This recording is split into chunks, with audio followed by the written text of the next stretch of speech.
Hey everybody, welcome back to our Wrote interview. I'm S.A. Bass Collins for this week's Written on the Edge Season 9, Episode 42 interview. We will be talking with Elisabeth Nonas and discussing her latest works.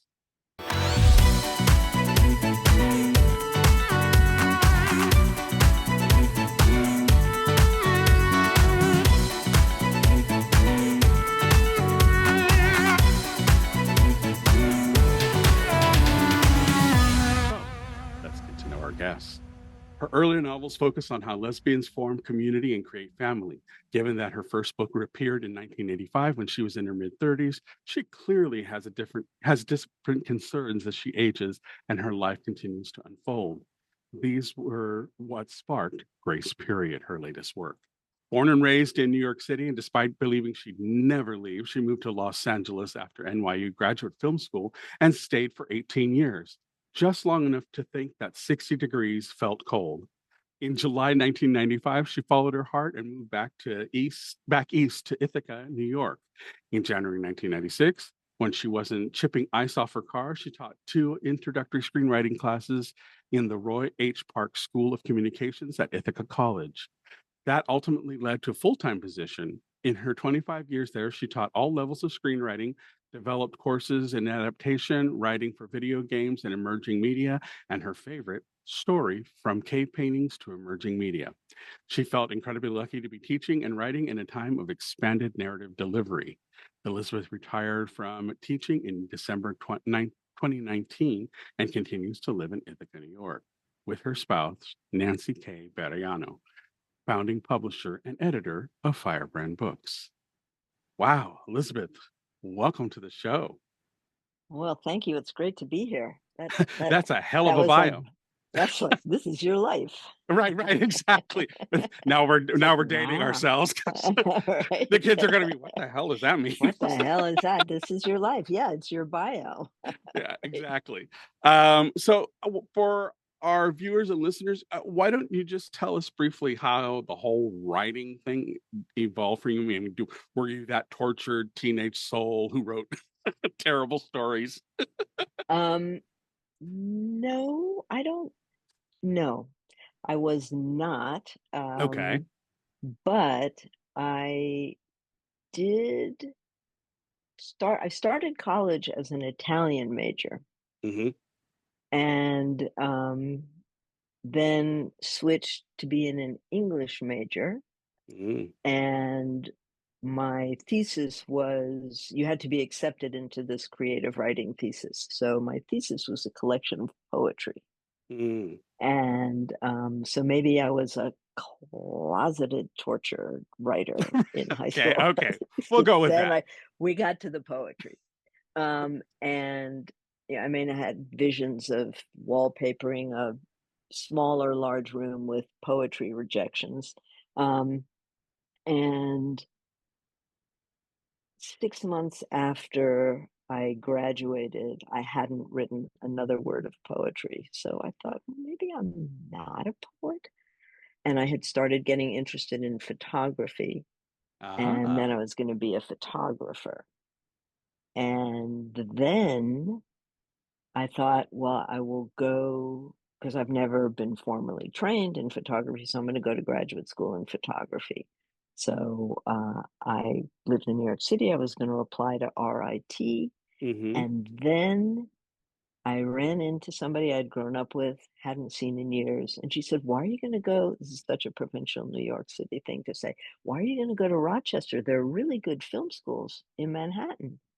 And it didn't even occur to me to say, "No, not film. I'm going for still photography," but I never applied to RIT. I applied to 2 film schools in Manhattan, and that's what I ended up doing. This I am answering your question. Okay, no. So then, I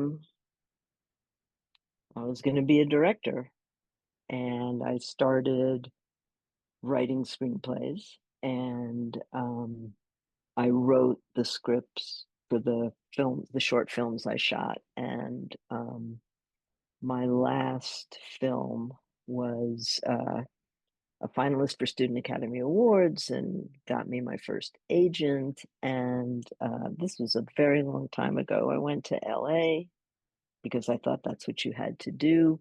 And I was told, this is great. Technically, you can direct. You're a woman. Nobody's going to give you money. Have you ever thought about writing?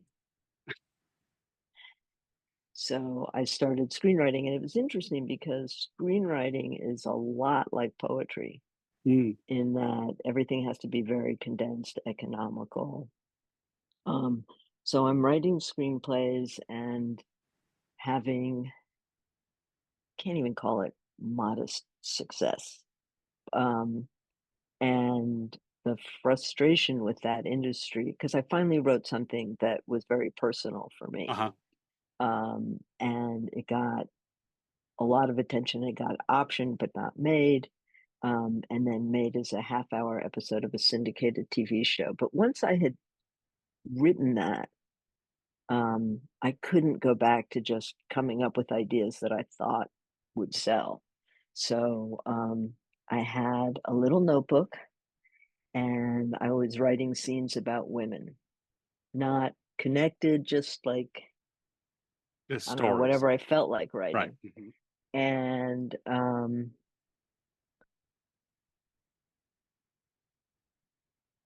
eventually that became my first novel. Ah, okay. Okay. um, because my partner at the time, because I was really frustrated, my partner said, "Why don't you write a book?" And my response was a book. Um, and I did, and that got published, and then I just kept writing novels. Yeah, it's kind of interesting. I find just as an author myself, what I think people don't get about being an author is that you kind of get bitten by what I call the God bug, because suddenly you realize, you have all of your imagination with which to draw upon. And I think people think it's very, very um, formulaic, and they don't think it's as creative as it can be. And yeah, there is a certain, you do have to follow some conformity as far as, style and etiquette and all that kind of stuff in writing and the structure of the story. But I think that for those who truly have the bug, I think there's just something about the process, at least for me. I'm kind of like the Hitchcock of when I write, in the fact that Hitchcock always loved the preparing of the film. The Uh-huh. actual producing of the film was boring to him because he had already Right. done all the Done it. creative. Yeah, he'd Right. already done all Right. the creative work, you know, Right. and that's kind of how I feel when I write. It's the writing itself that is so wonderful for me that once it's released, I almost don't care, Right. because one, as an author, you quickly realize that once it's put out in the world, it's not yours anymore. There, people are Right. going to have their own interpretations of it, no matter what you intended. And so I kind of just went, oh well, that's my baby. Bye. Have a good life. Right. You All know? right. And Because they'll tell you what your themes are, right. or. Um, I feel like a better person when I'm writing. Mm, And I my father was a doctor, a medical doctor, and I never wanted to be a doctor. Um, but I realized that I mean, he never said anything like this, but I realized that that was my role model for the work you wanted to do. It should be hmm something that wasn't 9 to 5, hmm because he made house calls and he went in to see patients on the weekends and all sorts, he just worked all the time. And it should use everything like everything you've learned. Um, and that's certainly what writing is, hmm I hmm think. And it's not Um, even. I mean, I find, and let me know if this is how you see it too. I find that it's not just my own life experiences, but it's also the life experiences of the people you know, the people you love, people who have crossed you and wronged you. It's like every subtle thing that has come across your life and even the smallest of things that you thought were inconsequential can suddenly flower while you're writing and Right. go, wow, I didn't realize that Who knew? was a thing. Who Yeah, knew? you know. Right. It's all grist from the mill. And even just for any writers out there, um, none of it is none of what you write is ever wasted. I Hmm. spent maybe a year or almost a year um, writing what I thought was going to be my second book. And I mean, I had almost 200 pages and it was like, this is just not going anywhere. Right. And and it never did. But there were times when I started what actually did become my second novel that I actually I where when I was writing then I had a shelf above my desk and that's where the unused draft was. And every once in a while I would think, oh, I could use that scene. And I would, pull down the pages and try to, because I do print my work. Hmm. Um, um, and then I would try to incorporate it into what I was writing, and that would just stop it dead. Um, but some things I was able to use, but there was still, I showed up and I did the writing, and I think writing gets easier and harder Mm, as you go along. It gets easier because you develop a certain facility, right? Oh, I need description now, so I can write description. Oh, and now there's so many words. We need some dialogue here, so I can do dialogue. So that facility gets easier. What gets harder, at least in my experience, is my ideas get more complex hmm. and more nuanced, and um, I can see where I'm not getting to what I really want to say, or whatever's coming out isn't what's either here or here. And with my earlier work, it was like, look what I did. It's done. Um, couldn't be any better. It's like, well, I really could, but so that's why it's that some stuff is easier and some stuff it's So, harder. what jumped out at me from your bio, and it's something we've touched on in previous shows. We've had several people who were screenwriters as well as novelists, and the first one I can think can come to mind is Brett Hardinger, who had has had quite a few of his screenplays actually get optioned and made. And one of the things we talked about, and I'm really curious how what your thoughts are um, on it, is that screenwriting is great for novelists because screenwriting because of its economical nature, it really hones your skills on story structure. Do you find that to be Absolutely. really? Absolutely. It's helpful for several reasons. One is that economy, and because what you have to do in screenwriting is um, come up with visual equivalents for emotions or moods or um, how do you explain certain things. Um, so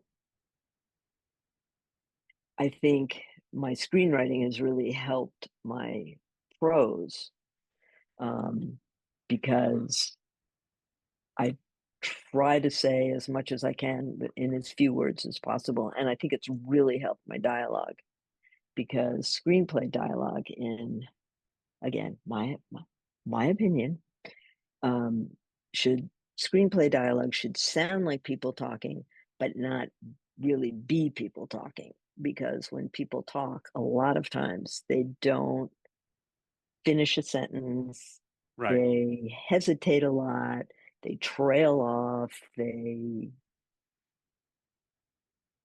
I can't talk about this without saying a lot. They say a lot. Yeah. Uh-huh. Uh-huh. And you can't see there I did it again. So you can't really have that in dialogue, but you Right. want it to sound like people talking. And I would have my students look at dialogue in plays, in novels, and in screenplays to sort of see how it's handled. So it was very helpful, I I think, have a for I that. have a question in that I've always kind of wondered, and maybe you can help me understand it. I often find that in screenplays, and it's certainly as of late, there's a certain propensity for characters to say other characters' names while speaking, and that doesn't happen in life. If you're in a room with 12 people, you're just going to talk. You're not going to directionally say someone's name. Right. And is there a reason why that's a thing in screenwriting? Because it doesn't occur Do you in real life. now, do you mean in a screenplay or that something that actually shows up on the screen? Because in a screenplay, I mean, the only people who use names a lot are like those sportcasters. Well, no, Yes, I'm thinking Brett, like did you see it? well, I'm thinking like, where I first started really noticing it, it was back in the day, I was watching Buffy the Vampire Slayer, and they would say, "Oh, Buffy," blah, blah, yeah, and oh, you know, and so it was always they said the characters' names, and I'm like, nobody does that. Why are people saying the other Well, now character's name in the vernacular? And they're saying something. If you're in a room with Nancy, you're not going to say, "Well, Nancy, blah blah blah blah blah," and Nancy, blah blah blah blah blah. You're not going to say that. the You same know, with the same with backstory. Well, Nancy, you know that on our wedding day, we yeah, blah blah blah. yeah. Um, you have to come up with better ways of Do you think it's introducing just that. laziness in the way that they do it, or I don't know? It Now just see, now I would have to go back and watch because I'm trying to think in shows that I watch if that's happening, and I don't because I think I would notice that. So now I'm gonna have to look, but I would not do that. yeah, okay, okay. I Because it's just every now and then it just kind of blows my mind when I'm going, why are you saying their name? They know that. I was just watching Heartstopper, and there's a whole sequence where two characters that are in a relationship, they're walking, and she kept saying Tao this, Tao that. I'm like, he's right there. You're right next to him. Why do you have to say his name? Wow, see, and now I think I've only watched the first season of Heartstopper, but now I'll have to pay attention because I was thinking, well, now is it a sort of a stylistic tick of the show? Yeah, But yeah, I don't know. It's really interesting to me, and it's kind of like it happened one time where I was just like, it was during Buffy, and I watched it, and I'm like, why are they saying each other's names? And I just couldn't get the reason for it, and I didn't know if you make a very valid point that I hadn't considered, that maybe it was a directorial thing that got changed on set, and they decided to do that. But once I saw it happening, I can't stop seeing it now. It drives me nuts when I oh, see it happen in shows. It's like, oh, don't do that. well, thank you because now I'm going to be watching for it. So thank you for sharing Right? that. Terribly sorry about that. It's always made me wonder. I could not never put it together why it was happening. I'm like, well, maybe that's a thing. Maybe you have to do that. And I've never written a screenplay, although I've thought about it for one of my own stories. But I just thought, maybe it's a tool of the trade that I'm unaware of, that why it has to happen that way. So yeah. Um, but yeah. Okay. Well, I just wanted a little bit of clarity from someone who was in the biz and knows how those things are structured. So let's talk about your latest novel, Grace Period. If I were at a book show and I wandered up to your table and saw the gorgeous cover, which you have behind you there, there you go. And in my hand. If I wandered up and said, well, what's this about? What would you tell me? I would tell you that it is about Hannah, 70-year-old Hannah, who is a writing professor at a small college in Ithaca, New York, who is on her way into her retirement party when she's called to the emergency room because her 60-year-old spouse, Grace, um, has been in what turns out to be a fatal car accident. And Grace was also a professor. She taught art history, and Hannah hadn't planned exactly what she was going to be doing in her retirement. All she knew was that Grace was going to be on sabbatic for the next year and was going to be able to go to Europe, and Hannah was going to go along and figure out what she was going to do. And now she has to figure out what she's going to do with her life because she wasn't All the of one that. who was Mhm. supposed to be the survivor because Right. she was 10 years older than Grace. Well, one, I have to commend you for writing a story about people of a certain age, because everything is so youth oriented, and guilty here because a lot of my stuff I'm writing about high schoolers going into their adult life, so that tends to be the area I write in. But I love when I find authors who tackle stories because I think it's important that queer kids see there are stories about us as we age and what we have to go through. And I think it's important to have those conversations, even in novel form, that makes you think, oh, yeah, wait, I'm 25 now, but in 40 years, Right. and you suddenly find yourself, and those 40 years can fly faster than you think, Uh, so, I mean, was there a reason why you decided to dive down this path and write a book with this as a focus? And Good, what has been the response you've received from people who have picked it good, up? good, good questions. Well, first of all, um, it is a great cover, Oh, I love it. even without the Alison Bechdel quote, but um, there is an urn on the cover. So sometimes people's response is, "Oh," and I said, "No, but you'll laugh, you'll cry. It's funny." Well, there's humor, um, and you heard the saying, "I may not be much, but I'm all I think about." Mm, Um,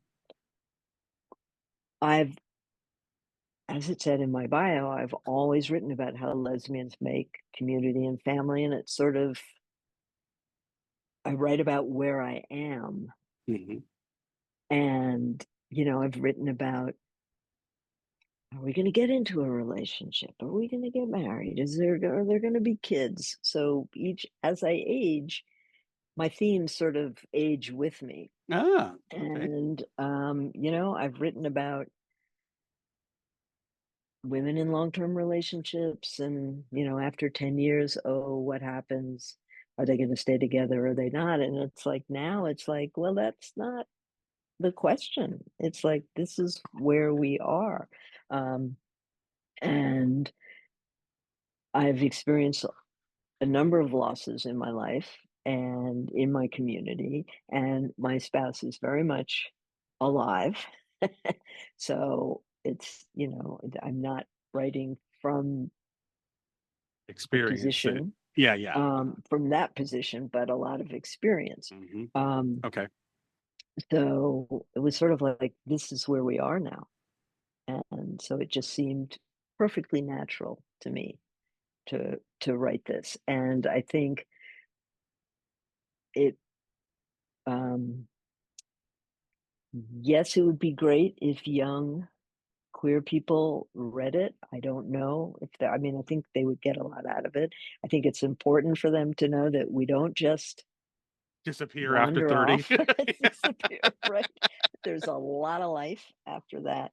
And I think actually one of my favorite responses has been from a heterosexual widow in her 80s whose husband died about 3 years ago, who said, "Thank you so much. This really helped me."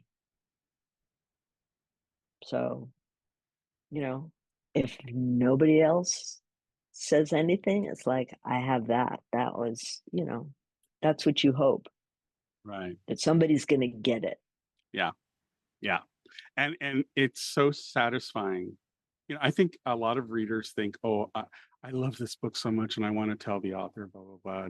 But, they don't wanna hear from me. No, we do. We really like it when you write us and Absolutely. tell and you tell us Right, what we do actually makes a difference. I right. had, one guy who wrote me because my story was I was playing with the idea of light and dark. I wanted a boy who was outed when he was a teenager against his will. He was outed. And so he spends his high school years, and that happened in junior high. And he spends his high school years moving from shadow to shadow, trying not to be seen. Mm, And he catches the eye of the number one jock at school, who is literally light personified. So, how do they navigate a relationship when one wants to hide in the shadows but being enamored with and falling under the gaze of the brightest star in the universe? And so I kind of wanted to play with that theme.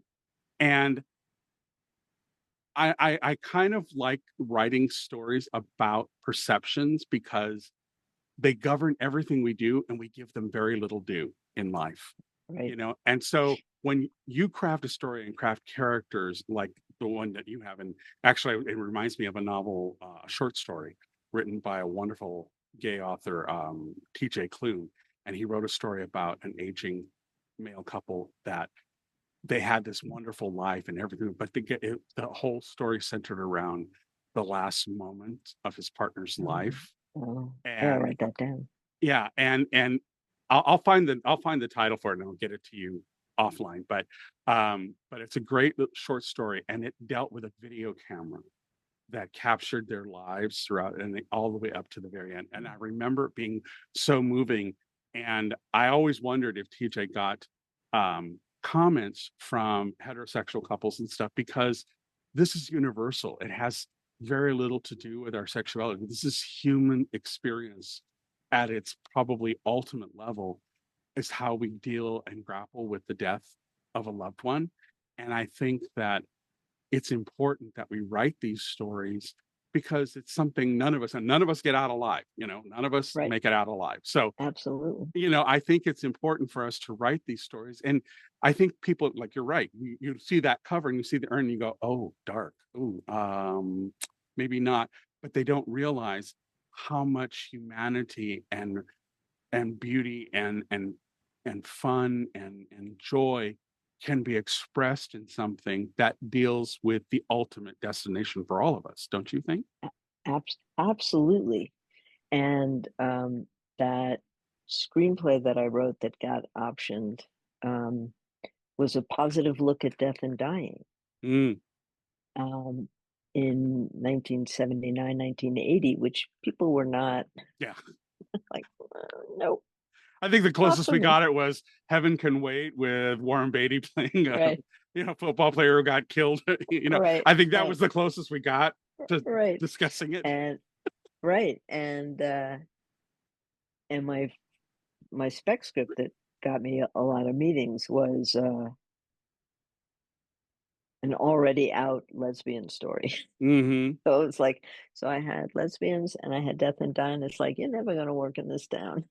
So, um, but I had to write that script, and then I had to write the novels that I wrote, and then I had to write this one, and the sequel, which I'm working on now. You heard it here first, people. Breaking news. It's like, what was I Fly the thinking? graphic. But, yeah, right. So, Well, so okay, without too many spoilers, you hinted at the fact that it has, joy and humor and those kinds of things wrapped in it. Is it kind of through the lens of their existence together, or does the humor come out? Is it a dark humor that comes out of it because of the tragedy that happens? Without spoiling it, how are you dealing with those themes? yes, All of that. all of that. It is it's told in the first person. Hannah is telling the story, and we do learn something about her life with Grace, but more snippets. It's really not and then we did this, and then we did this. Right. It's really about Hannah moving forward or trying to move forward.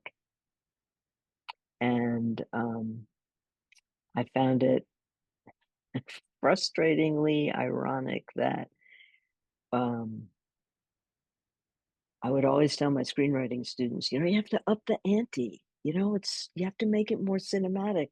And here I'm writing in the first person of this woman whose wife has just died, and she's very unhappy.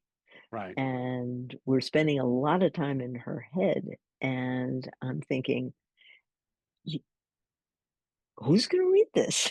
It's like we got to what's going to happen. But I did a lot of weighing, like, how she has to be really sad for a certain amount of time, Right. and you really have to get into her world and meet the people around her. But I don't know that you can bring your reader along for too much more of this. So how do you weigh that Yeah. versus No, that part. Yeah. getting the story going? And you can't in a screenplay pretty much spend a lot of time in a character's head, but you can in a novel. So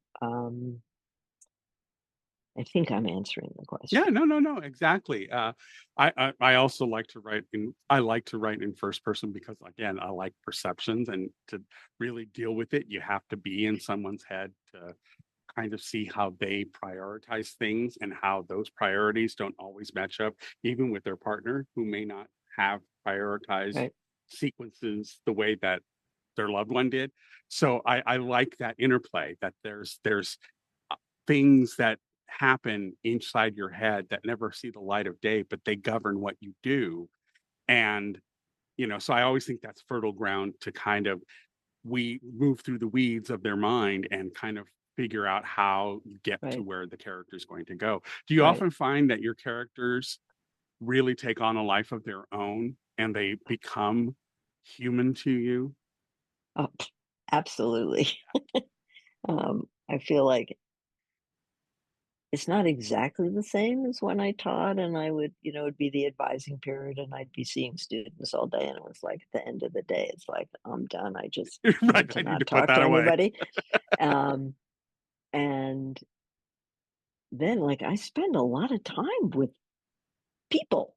Yeah. Yeah. The fact that they're not real or actually present in the world, but they become very real. And I have found in everything I've written um, that if I take a break, if it's like a vacation break or even just a weekend, or not that I don't write on the weekend, but like if I take any kind of break, I come back to, write the dinner scene, and they say, we were thinking while you were gone, we're not Right. having dinner. We're going to do this instead. Right. Um, so, yes, they do have a life of their own. And I thought I was finished with Hannah. I mean, I loved the world and the characters. And then I was I had to write a short story. I didn't have to. I was writing a short story to submit um, somewhere. And it turned out to be about Hannah, and it's called How to Pack a Suitcase, and it happens just after the time of the novel. And I thought, well, isn't that sweet? Because it's hard to end a novel, and I thought, oh, this is really sweet. Now you're saying goodbye to your character, and now you can go on and write something else. Um, So I was starting to write something else, and then I had the opportunity to submit another story, which I wrote, not about Hannah, and I showed it to Nancy, who read it and said, eh. It's like, oh. And she said, yeah, it's kind of soft. I don't, so, okay. So I put that story aside and ended up writing another Hannah story. And I thought, oh, I think she's trying to tell me something. Hmm. So I am now writing the sequel to Grace Period. Excellent, excellent. Well, you definitely have to come back and talk to us when that comes out because we'd love to hear how this continues. So, in the interest of time, is there anything I failed to ask you about the novel that you want people to know? I don't think so. I think we pretty much covered Covered it. it? Okay. I highly recommend it. I can All right. So we've kind of touched on the topics at hand of aging and teaching writing, and all of this got woven into that narrative. Are you curious what Wrote Podcast is all about? Wrote stands for Written on the Edge, and we are here to bring you weekly discussions about LGBTQ storytelling. That's right, all genres, all mediums, wide open. So, our guests will share personal accounts of living their artistic lives, their personal experiences writing, crafting, stories, music, filmmaking, all of it. But what we like to do is explore the edges of what's accepted and where storytelling should be headed. So, are you ready for our get to know you questions? I am. Okay. I did my homework. Yeah, I was going to say she sounds like she's done her homework. Okay. So, in this year of diving deeper, what is your favorite writing snack or drink? I don't snack while I'm writing Okay. because not it's just like I'm up here, the kitchen's down there, and I can't have food around because I don't know when I would Right. consume it. Um, I always have water, and I'm a little ADD, so I also have hyperfocus. So I will sit with my water and I'll be writing and I'll think, oh, I'm really thirsty. And But it's I all don't, over here. it's like, and I don't drink it. So water. And then because I do live in Ithaca, New York, and it gets cold, sometimes in the winter months, I will make tea because that seems like a very writerly thing. Yeah, And then I absolutely. also forget to drink that, and then it becomes iced Cold. tea. Then it becomes iced tea, Right, whether you wanted it or not. right. So I think I only use snack when I'm stuck writing, and then I will get up and I will go open the refrigerator to see what's there, and then close it, and then open it again to see if anything's changed. But I don't, I, I, I don't have the hands because I have to be writing. Right. Okay. Fair enough. Well, what books did you grow up reading? Um, I I read all the Black Stallion books. I was that little horsey girl. Nancy Drew, I read the Hardy Boys. I had books that had been my mother's when she was a child. So they were beautiful, big leather bound, Tom Sawyer, Huckleberry Finn, 20,000 Leagues Under the Sea. And they had illustrations and some color illustrations. Book plates. And she also had an Edgar Allan Poe. And I took one look at the pictures and it's like, nope, cannot do that. I And close. can't do scary. Okay. All right. Well, who has been your biggest supporter of your writing? Um, well, when I was in LA, there was a community of writers Hmm. that I was part of, um, and I had a friend who was an early reader, and my partner at the time who suggested I write a book. Um, and now I have I call them my screenwriting posse, my former screenwriting colleagues from school, and I talk to them about my work. Um, but I don't, and some other writers, Jewel Gomez, I talk to her about my work, and of course, my spouse, Nancy Bariano. But I'm not part of a writers group. I recommend them, but I'm not part of one. And um, I nobody read my book until I had a draft of it. I read parts of it at a reading, but I would say um, probably Nancy. Yeah. Okay. Wow. You didn't dodge the bullet. That's the important thing. All right. Well, are you a morning person or a night owl? That has changed. Um, I used to be a night owl. I didn't really write at night, but I would stay up very late. And now, and probably since I started teaching, I would get up early and go to bed not late. So I am more of well, I was always a morning person, even though I stayed up late. So I guess I've been consistent that way. Okay. And it used to be morning was my best time for writing. And I couldn't write in the afternoon. Like I could edit, I could, but I couldn't start something. And that has changed. Now I can pretty much write whenever I have the time. Well, I don't want to say the time, but because I do try to write every day or almost every day. Hmm. So, but I can start in the afternoon, which I didn't used to be able to. Okay. Well, what's your favorite hobby outside of writing? Tennis.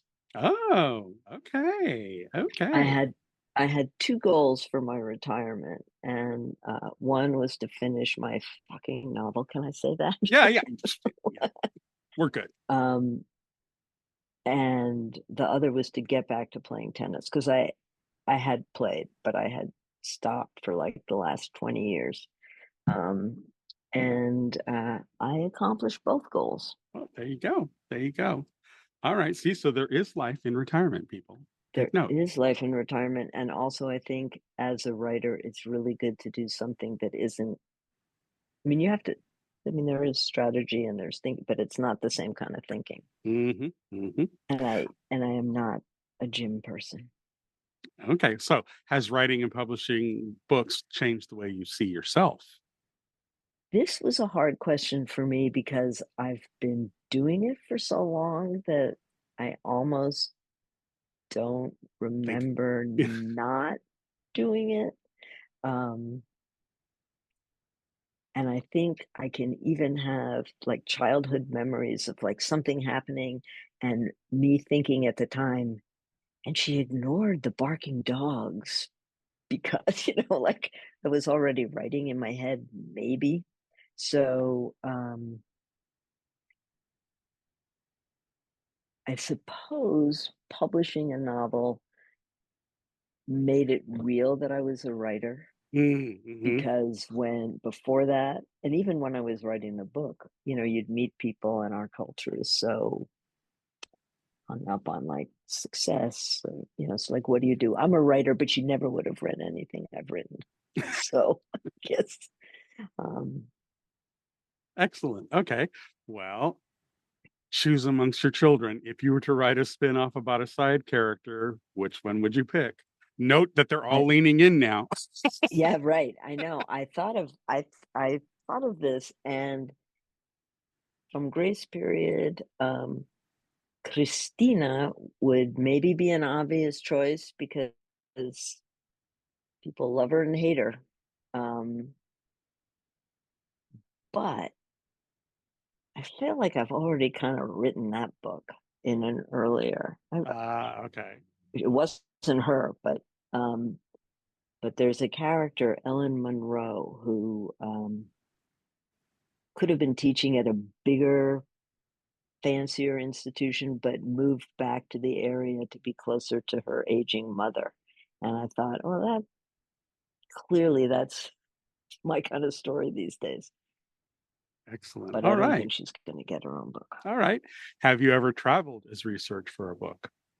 Um, I have, but I think when I lived in LA, I went to Florida because stuff was going to happen in Florida. But I also happened to have an aunt who lived in Florida. So I realized, thinking about this question, that I use the places I go to as research. And it's like when I'm somewhere, it's like, ooh, this could be a place I could use. And I take those kind of notes.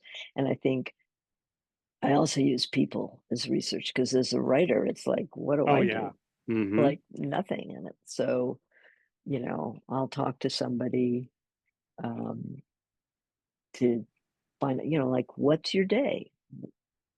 Like, what do you do when you get to work? And what do you do while you're there? And that gives me um, ideas for either scenes. It also gives me vocabulary that I might not have. So it's not the same as traveling, but I'm big on research, that kind of All research. right. So how do you celebrate when you finish? Um, it takes a minute to figure out, like, oh, I think I think this is finished. It's sort of Comes up on you all of a sudden? hard to know sometimes. Yeah. Um, when I lived in LA, I would go out to the beach and take a walk. Um, and here, I think I finished grace period, like it was during the pandemic. So Mhm. it was like, well, guess my dog and I are going to go outside. And I told Nancy, I don't know if we had dinner or what, because there's so many, like there's that finishing, and then there's, well, now what? And then there's finding a publisher, sending it out. So, but I'm sure there's a celebratory dinner in there. Yeah. Okay. Excellent. Well, you made it through the list. See, wasn't that hard? Whew, Bravo. yay. Bravo. All right. So you've hinted that you're working on the second book. So what else have you got going on that you want people to know about in on the horizon? And where's the best place for people to follow you to keep up with what you're doing? Okay, but that's a lot of questions in one question. Oh, I also got a tattoo. You can't see it. Oh, I okay. I had a portrait of my favorite fountain pen. Oh, well, there you go. That was a belated celebration Okay. for this book, for finishing this, and a kind of a reminder to keep. Keep writing. Yeah. Um, so I have a website, elisabethnonas.com, and my books are available. You can order them from bookstores or any e-publisher. They're on Allstora and also directly from the publisher. And I am on Facebook, Instagram, The usual socials. the usual socials. Okay. We'll And make sure we have links to them. Yeah. all of that information is on the website and with links to my social. Perfect. Okay. We'll make And sure people have that. I don't have any events coming up. I have to get on that, but you can check my website. Makes a note of it herself. Yeah. All Had things in right. the works, but I don't know. Okay. Well, any final words of wisdom? uh, Inspiration will fail you.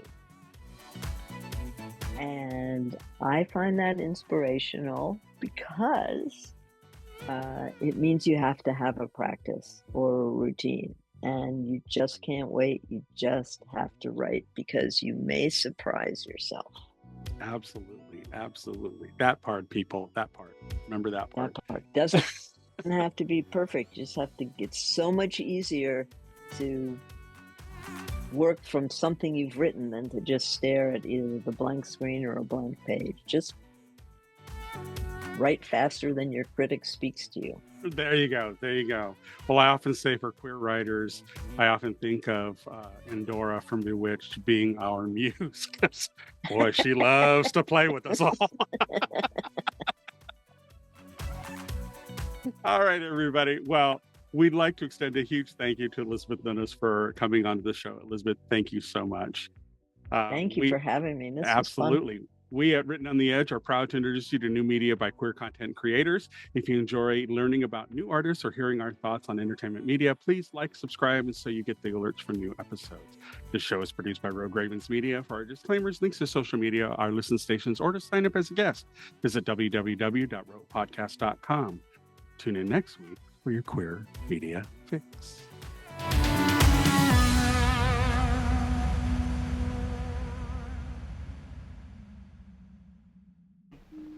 Oh, what's that?